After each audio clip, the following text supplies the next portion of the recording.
Hello friends, now we are going to learn our next point in your mathematical logic, that is statement pattern and its truth tables. So what is mean by statement pattern? तर बघा, आपल्याकडे जे आपण single statement बघतोय त्याला notations काय दिलेत आपण? P, Q, R, whatever A, B, so on etc. आणि आपल्याकडे कनेक्टिव्हज आहेत. कुठले कनेक्टिव्हज आहेत? And, or, implication, double implication आणि निगेशन. मग स्टेटमेंट पॅटर्न कशाला म्हणायचं? Two or more than two statements along with the connectives are said to be statement pattern. म्हणजे दोन किंवा दोन पेक्षा जास्त स्टेटमेंट तुम्ही याच्यापैकी कुठलेही एक किंवा एक पेक्षा जास्त जर समजा तुम्ही कनेक्टिव्ह घेऊन जर ते स्टेटमेंट फॉर्म करत असाल, लाईक आवर कंपाऊंड स्टेटमेंट, तर ते सिम्बॉलिक फॉर्म मध्ये त्याला काय म्हणायचं? आपल्याला स्टेटमेंट पॅटर्न म्हणायचंय. कंपाऊंड स्टेटमेंटलाच आपण काय म्हणतोय? पुढे जाऊन स्टेटमेंट पॅटर्न म्हणतोय. पण तिथे तुम्हाला रेस्ट्रिक्शन नाहीये की किती स्टेटमेंट असावेत. दोन पेक्षा जास्त स्टेटमेंट, दोन किंवा दोन पेक्षा जास्त कनेक्टिव्ह, पण ते प्रॉपर वे मध्ये काय झालं पाहिजे? आले पाहिजेत. किंवा त्याला सिंपली तुम्ही काय म्हणू शकता? A proper combination of statement along with the connective is non as a statement pattern.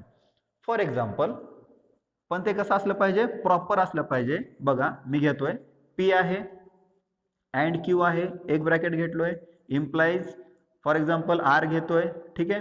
किंवा सेकंड स्टेटमेंट निगेशन P और Q, एवढं जरी कन्सिडर केलं तरी ते काय आपलं स्टेटमेंट पॅटर्न आहे.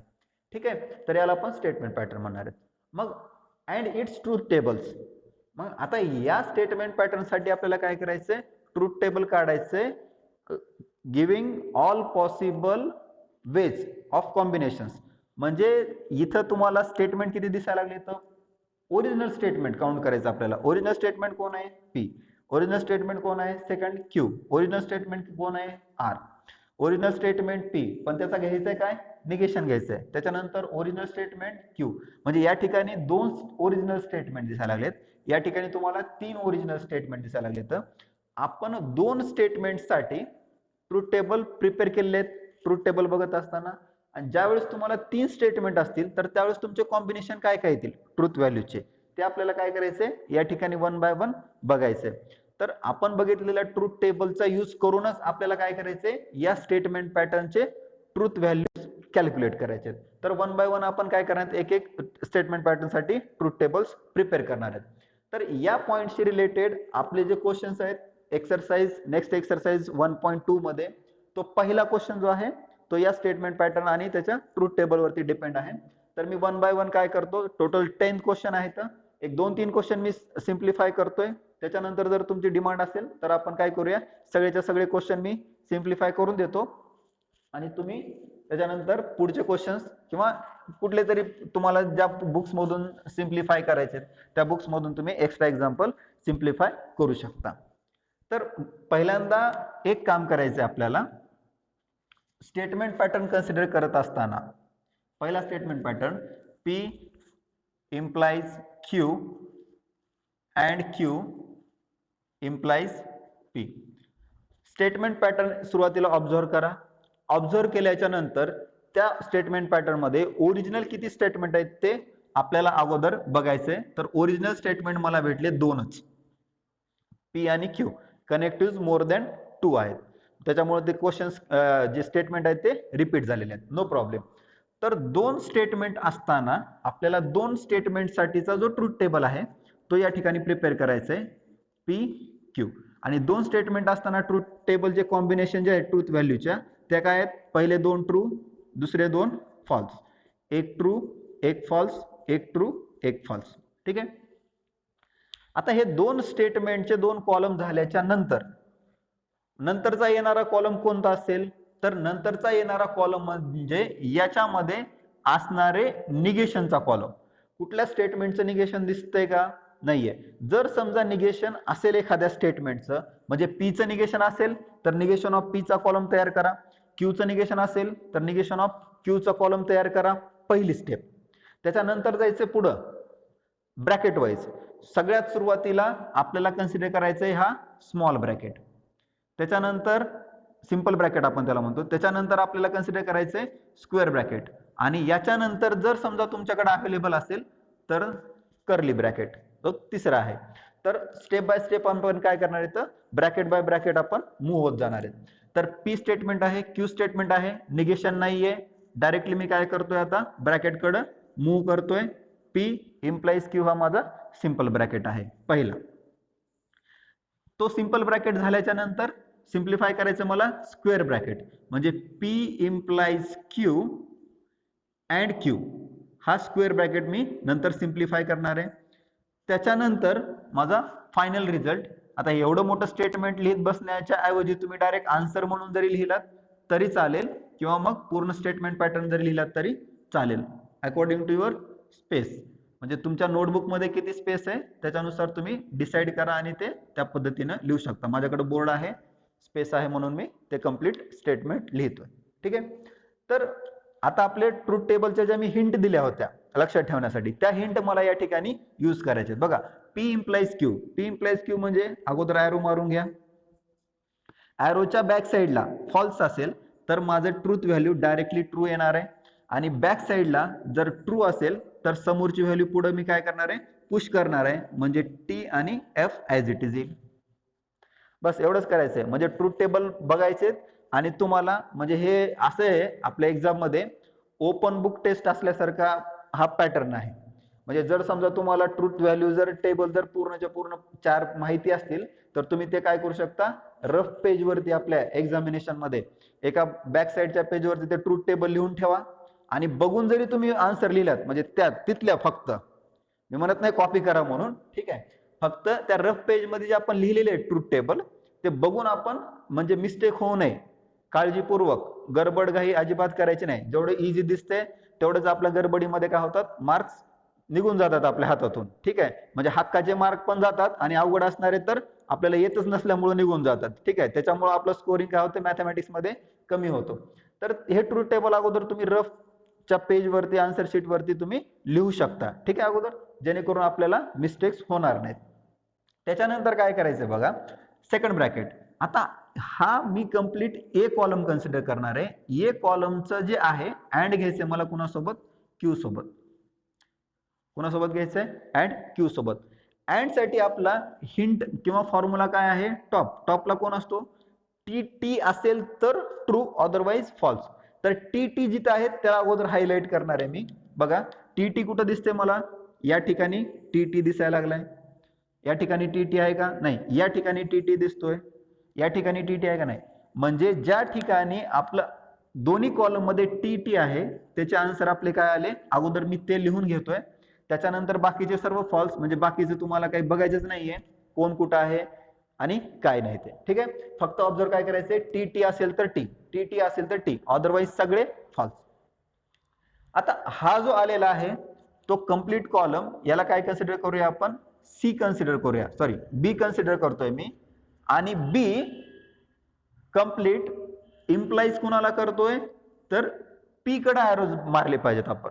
बीच्या कॉलम मधून पी कडे ॲरो या ठिकाणी इम्पॉर्टंट आहे, कारण ॲरो मध्ये तुम्हाला कम्युटेटिव्ह प्रॉपर्टी होल्ड होत नाही. म्हणजे त्याची जर पोझिशन चेंज केलात, म्हणजे पी इकडे आहे तर मग इकडूनच ॲरो मी त्याला घेतो, अजिबात चालणार नाही. ठीक आहे, तर ते आन्सर तुमचे सगळेच्या सगळे काय होतील, म्हणजे फॉल्स होतील, म्हणजे येणारा आन्सर सगळे चुकतील. ठीक आहे, त्याच्यामुळे आपल्याला काय करायचंय, हा जो बी कॉलम आहे या बी कॉलम कडून तुम्हाला कुणाकडे ॲरो मारायचे, पी कॉलम कडे ॲरो मारायचे. पी कॉलम कुठे आहे माझा, या ठिकाणी. आणि ऑब्झर्व करताना ॲरोची बॅक साइड ऑब्झर्व करायचे, या ठिकाणी फॉल्स आहे, या ठिकाणी फॉल्स आहे, म्हणजे याचं जे आन्सर आहे मी डायरेक्ट ट्रू लिहिणार आहे, याचा आन्सर मी काय करणार आहे, डायरेक्टली ट्रू लिहिणार आहे. जिथं फॉल्स आहे त्या ठिकाणी फक्त. आणि ज्या ठिकाणी बॅक साइड ट्रू आहे तिथं समोरची व्हॅल्यू पी ची काय आहे, ट्रू. जिथं बॅक साइड ट्रू आहे तिथं समोरची व्हॅल्यू पी ची काय आहे, फॉल्स. परत एक वेळेस रिवाइज करून चेक करा काय लिहिलेलं आहे ते. म्हणजे तुमचं फायनल आन्सर काय आलेलं आहे, स्टेटमेंट पॅटर्न साठी, म्हणजे या कंपाऊंड स्टेटमेंट साठी आपली ट्रूथ व्हॅल्यू ह्या एवढ्या 4 आलेले आहेत. कारण आपल्याकडे स्टेटमेंट आहेत किती ओरिजिनल, फक्त 2. ठीक आहे. याच्यानंतर सेकंड एक एक्झाम्पल कन्सिडर करतोय मी. सेकंड एक्झाम्पल मध्ये निगेशन्स आहेत, म्हणजे तुम्हाला ते पण लक्षात येऊन जाईल लगेच की निगेशन असताना आपल्याला पहिली स्टेप काय करायची. ठीक आहे. बघा सेकंड एक्झाम्पल या ठिकाणी दिसतंय. सेकंड एक्झाम्पल मध्ये पी आहे, निगेशन क्यू आहे, पी आहे, क्यू आहे. म्हणजे माझ्याकडं सेकंड एक्झाम्पल मध्ये पी क्यू हे ओरिजिनल दोनच स्टेटमेंट आहेत, पण त्याच्यापैकी क्यूचं मला काय करायचंय, निगेशन करायचंय. म्हणजे पहिला कॉलम मी घेईल पी साठी, दुसरा कॉलम घेईल मी क्यू साठी, आणि पीचं निगेशन नाही, फक्त निगेशन कोणाचं आहे, क्यूचं. म्हणून एक कॉलम सुरुवातीलाच आपण तयार करून घ्यायचं. मग परत कॉम्बिनेशन दोन स्टेटमेंट साठी तेच 4 कॉम्बिनेशन आहेत आपल्याकडे, T T F F. Q साठी एक ट्रू, एक फॉल्स, एक ट्रू, एक फॉल्स. क्यू कॉलमचं फक्त निगेशन घ्यायचंय, म्हणजे ट्रू असलेली व्हॅल्यू फॉल्स, फॉल्स असलेली ट्रू, एवढे चेंज करून घ्यायचे. त्याच्यानंतरची स्टेप आपलं स्मॉल ब्रॅकेट. स्मॉल ब्रॅकेट कुठं कुठं आहे, या ठिकाणी एक स्मॉल ब्रॅकेट आहे आणि या ठिकाणी एक स्मॉल ब्रॅकेट, दोन स्मॉल ब्रॅकेट आलेत. म्हणून दोन स्मॉल ब्रॅकेट साठी दोन कॉलम तयार करून घेऊयात. पी अँड निगेशन क्यू साठी एका स्मॉल ब्रॅकेट साठी एक कॉलम पहिला, दुसरा small bracket P implies Q साठी दुसरा कॉलम, आणि याला मी काय करतोय, शॉर्टकट मध्ये ए आणि बी म्हणतोय. दोन स्मॉल ब्रॅकेट म्हणजे ए आणि बी, त्याच्यामध्ये कुठला कनेक्टिव्ह झालेला आहे, आपला डबल इम्प्लिकेशनचा कनेक्टिव्ह आलेला आहे. ठीक आहे. तर बघूया मग, पी झाला, क्यू झालं. पहिली स्टेप, निगेशन जेवढे आहेत तेवढे निगेशनचा कॉलम केलेला आपण. पी आणि negation Q, P and negation Q, top T T जिथं जिथं आहे तिथं आन्सर ट्रू, टी टी नाहीये, टी टी आन्सर आलं ट्रू, टी टी नाहीये, म्हणजे बाकी सर्व काय झाले या ठिकाणी फॉल्स. फक्त जिथं टी टी आहे तिथं आन्सर मला काय करायचंय, टी लिहायचंय, अदरवाइज फॉल्स. त्याच्यानंतर P implies Q, P implies Q. बघा पीच्या कॉलम मध्ये मी ॲरो मारणार आहे. बॅक साइड जर फॉल्स असेल तर डायरेक्टली आन्सर काय येते आपलं, ट्रू. बॅक साइड जर फॉल्स असेल तर समोरची व्हॅल्यू काय करायची आपल्याला, कंटिन्यू करायचे, ट्रू. समोरची व्हॅल्यू काय करायची आपल्याला, कंटिन्यू करायचे, फॉल्स. बघा लक्षात येते का. ठीक आहे. त्याच्यानंतर ए कॉलम आणि बी कॉलम मध्ये डबल इम्प्लिकेशन आहे. ए कॉलम आणि बी कॉलम मध्ये काय होतंय, डबल इम्प्लिकेशन. ए कॉलम इथेच आहे, बी कॉलम इथेच आहे, तिथं मी डबल ॲरो मारून घेतोय. ठीक आहे, प्रत्येक व्हॅल्यू साठी. आता डबल ॲरो असताना म्हणजे डबल इम्प्लिकेशन किंवा बाय कंडिशनल या स्टेटमेंट साठी आपण कुठली हिंट यूज करतोय, ॲरो दोन्ही साईडला आहे, तर दोन्ही व्हॅल्यू काय असल्या पाहिजेत, आपल्या सेम असल्या पाहिजेत. सेम असतील तर ट्रू. सेम आहे नाहीये, सेम आहे नाहीये, सेम आहे नाही, सेम आहे नाही, म्हणजे एकही कॉम्बिनेशन तुमचं सेम सेम येत नाहीये, सगळे काय होत चालेत, चेंज होत चालेत. म्हणून त्याला मी काय म्हणेल, आता इथं सगळ्याच्या सगळ्या व्हॅल्यू आपल्या फायनल फॉल्स आल्या. काहीही असू द्या, काही प्रॉब्लेम नाही, कुठलीही व्हॅल्यू येऊ द्या. ठीक आहे. हे झालं तुमचं फक्त दोन स्टेटमेंट साठी असणारे पहिले दोन एक्झाम्पल, आणि दुसऱ्या एक्झाम्पल मध्ये आपल्याला निगेशन पण आलेलं आहे. Now for third example, if we observe, then there are original 3 statements. कुठले कुठले स्टेटमेंट्स आलेत, पी आलेला आहे, क्यू आलेला आहे आणि आर पण आलेला आहे. तर पी क्यू आणि आर म्हणजे तीन स्टेटमेंट साठीच जर कॉम्बिनेशन आपण काढायचं असेल तर आपण कशा प्रकारे काढू शकतो. तर बघा, पी स्टेटमेंट साठी आणि क्यू स्टेटमेंट म्हणजे दोन स्टेटमेंट साठी आपण कसं कॉम्बिनेशन बघितलेलं होतं. पी जर तुमचा ट्रू असेल तर क्यू साठी एक तर ट्रू किंवा फॉल्स, या दोन पॉसिबिलिटी येतात. ठीक आहे, म्हणजे प्रत्येक स्टेटमेंट एक तर ट्रू किंवा फॉल्स ही दोन व्हॅल्यू देते. ठीक आहे. आणि पी जर समजा आपला फॉल्स असेल तरी पण आपल्या क्यू वरती काय कंडिशन्स आल्या, ट्रू किंवा फॉल्स. म्हणजे टोटल किती कॉम्बिनेशन झाले आपले, 4 झाले. आता पी आहे, क्यू आहे आणि त्याच्यामध्ये परत आर ला जोडायचंय, म्हणजे परत याचे काय करायला लागतील आपल्याला, दोन दोन पार्ट या ठिकाणी करायला लागतील. ठीक आहे. तर बघा, परत ट्रू जर फक्त क्यू ट्रू असेल तर आर वरती परत दोन कंडिशन आल्या, or it should be true और it should be false. Q जर फॉल्स असेल तरी दोन कंडिशन आहेत, ट्रू किंवा फॉल्स. या ठिकाणी परत ट्रू आहे, तर ट्रू असताना परत आर वरती दोन कंडिशन आलेत, ट्रू किंवा फॉल्स. आणि परत क्यू फॉल्स असताना ट्रू किंवा फॉल्स म्हणजे दोन. टोटल काउंट केल्याच्या नंतर आपल्याला फायनल कन्क्लुजन भेटतं 8 कॉम्बिनेशन भेटायला लागले, टोटल 8. आणि तुम्ही जर ऑब्झर्व केलात, तुम्ही कॅल्क्युलेट करायचा जरी प्रयत्न केलात, तर या 8 पैकी वेगळं कॉम्बिनेशन आपल्याला भेटणारच नाहीये. हेच आपले फायनल 8 कॉम्बिनेशन आहेत. तर 8 कॉम्बिनेशन प्रत्येक वेळेस आलेच पाहिजेत, एकही मिस झाला नाही पाहिजे. ठीक आहे. अशा प्रकारे ट्रूथ टेबल कसे प्रिपेअर करायचे, तर त्याच्यासाठी सिंपल ट्रिक आहे. जसं आपण पी आणि क्यू साठी घेत होतो, तसंच आपण आता पी, क्यू आणि आर साठी ट्रूथ टेबल प्रिपेअर करणार आहेत. त्याच्यामध्ये सिंपल ट्रिक आहे. पहिल्या 4 व्हॅल्यू 8 पैकी हाफ, 4 म्हणजे 8च्या अर्ध्या, ह्या आपल्याला काय करायचे, ट्रू घ्यायचे. आणि अर्ध्या नंतरच्या पीच्या काय घ्यायचे, फॉल्स घ्यायचे. हाफ हाफ केले 8च्या पी साठी. क्यू साठी पीच्या हाफ म्हणजे 4 पैकी परत 2 ट्रू 2 फॉल्स, 2 ट्रू 2 फॉल्स. आणि याचे अर्धे म्हणजे 1 true 1 false, 1 true 1 false, 1 true 1 false, true false. ठीक आहे. बघा, पी ट्रू असताना टोटल 4 कॉम्बिनेशन, पी ट्रू असताना टोटल 4 कॉम्बिनेशन, पी फॉल्स असताना टोटल 4 कॉम्बिनेशन, क्यू ट्रू असताना 2 कॉम्बिनेशन, ट्रू असताना 2 कॉम्बिनेशन, फॉल असताना 2 कॉम्बिनेशन, परत ट्रू असताना 2 कॉम्बिनेशन, फॉल्स असताना 2 कॉम्बिनेशन. म्हणजे हे टोटल 8 कॉम्बिनेशन आपल्या टेबलमध्ये कम्प्लिटली या ठिकाणी आलेले आहेत. आणि लिहिण्याची पद्धत पण मी तुम्हाला या ठिकाणी सांगितलेली आहे. याच मेथडला तुम्ही आता इथून पुढे काय करणार आहेत, फॉलो करणार आहेत. त्याच्यानंतरची स्टेप काय, तर याच्यामध्ये कुणाचा निगेशन आहे का चेक करा. निगेशन आहे का, नाहीये. त्याच्यानंतरची स्टेप काय, स्मॉल ब्रॅकेट. स्मॉल ब्रॅकेट किती आहेत, इथे एक स्मॉल ब्रॅकेट आहे, इथे एक स्मॉल ब्रॅकेट आहे. पहिला स्मॉल ब्रॅकेट घेतो मी, पी अँड क्यू. दुसरा स्मॉल ब्रॅकेट क्यू और R. Next final answer double implication, म्हणजे ए कॉलम आणि बी कॉलमचा डबल इम्प्लिकेशन. याला कन्सिडर करूया ए कॉलम, याला कन्सिडर करूया बी कॉलम. आता तुम्हाला प्रश्न पडला असेल, सर आपण ट्रूथ टेबल तर फक्त 2च कॉलम साठी घेतलेले आहेत आणि मग आपल्याकडे 4च व्हॅल्यू आहेत, मग ह्या 8 व्हॅल्यू कशा घ्यायच्या. तर तुम्ही एक गोष्ट ऑब्झर्व केली असेल, क्वेश्चन मध्ये तुम्हाला येत असताना आपण स्टेटमेंट पॅटर्नची डेफिनेशन काय म्हटले, प्रॉपर कॉम्बिनेशन. प्रॉपर कॉम्बिनेशन कशाला म्हणायचं, बघा जरी ब्रॅकेट असलं तरी ब्रॅकेट मध्ये आपल्याला 2च स्टेटमेंट कंपेअर करायचे ऑलवेज. ह्या ब्रॅकेट मध्ये पण किती स्टेटमेंट आलेले आहेत, 2च स्टेटमेंट.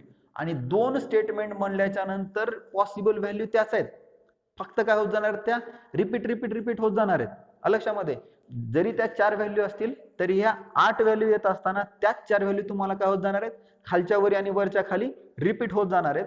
ते फक्त तुम्हाला काळजीपूर्वक घ्यायचे. त्याच्यासाठी मी तुम्हाला काय ट्रिक सांगितले, एक्झाम मध्ये गेल्याच्या नंतर किंवा ट्रूथ टेबल प्रिपेअर करत असताना समोर तुमचं एक पेज ट्रूथ टेबलचं असलंच पाहिजे. जसं मी तुम्हाला काल परवाच्या व्हिडिओमध्ये एका व्हिडिओमध्ये मी तुम्हाला दिलेलं आहे. म्हणजे एकाच टेबलमध्ये चारीच्या चारी तुमचे आले पाहिजेत कॉम्बिनेशन. ठीक आहे, कनेक्टिव्हचे. तर पहिला कॉलम काय सांगतोय मला, P and Q. P Q साठी मला अँड घ्यायचंय. अँडचा रिझल्ट काय आपला, टी टी असेल तर टी, अदरवाईज सगळे फॉल्स. चेक काय करायचंय, T T T T T T T T T T.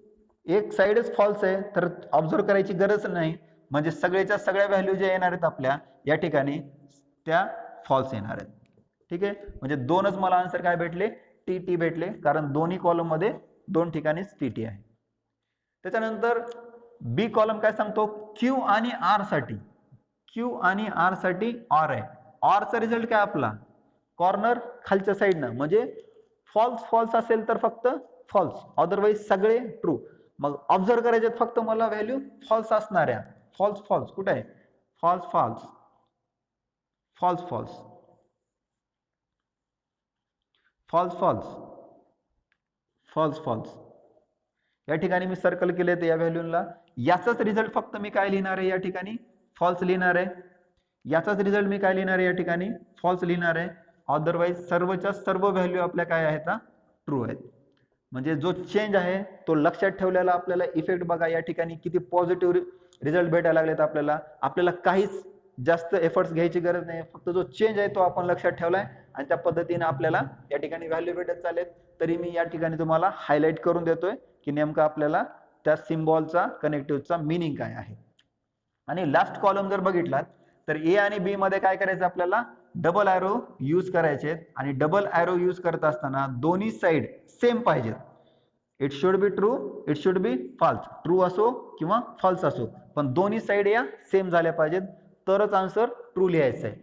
T T same, same, not same, same, no, no, no, same.